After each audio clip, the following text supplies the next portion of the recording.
Hi guys, welcome to my kitchen. তো আজকে আমি রান্না করছি মুরগির মাংস এবং চিংড়ি দিয়ে পুঁই শাক। তো প্রথমেই প্যানে আমি কিছু পেঁয়াজ ভেজে নিলাম, আদা রসুন বাটা দিয়ে দিলাম এবং এটা বেশ কিছুক্ষণ ভেজে নিব যাতে কাঁচা গন্ধটা না থাকে। এরপর হলুদের গুঁড়া, মরিচের গুঁড়া এগুলা দিয়ে আরেকটু ভেজে নিব।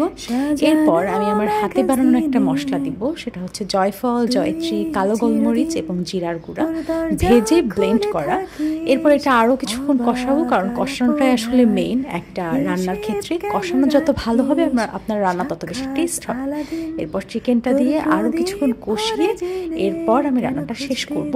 আর লাস্টে দিয়ে দিব জিরা ভাজা গুঁড়া, মানে জিরা ভেজে সেটাকে গুঁড়া করে রাখা। এটা আমার শাশুড়ি ইউজ করেন এবং এটার জন্য কিন্তু ফ্লেভারটা অনেক সুন্দর হয়।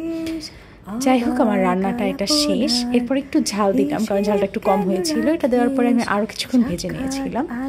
এরপর আমি রান্না করব আমার বারান্দায় লাগানো পুঁই শাক চিংড়ি মাছ দিয়ে। এটা আমার হাজব্যান্ডের অনেক পছন্দ, তো আমাকে বলছিল একটু ঝোল করে রান্না করে দিতে, মা নাকি এটা করেন। তো আমি তেলের মধ্যে রসুনের এবং শুকনো মরিচের ফোড়ন দিয়ে পেঁয়াজ ভেজে নিলাম, একটু রসুন বাটা দিয়ে ভালোভাবে ভেজে নিলাম যাতে গন্ধটা না থাকে রসুনের। এরপর একটু মরিচের গুঁড়া দিলাম। আর এইটা হচ্ছে চিংড়ি মাছের মাথা যেটা ছিল, ওটা আমি পাটায় বেটে দিয়ে দিয়েছি।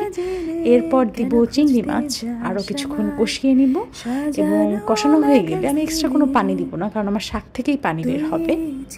তো এরপর পুঁই শাক দিয়ে এটাকে বেশ কিছুক্ষণ কুক করব এবং কুক করে যখন এরকম একটা অবস্থাতে চলে আসবে, এটা আমি নামিয়ে ফেলবো।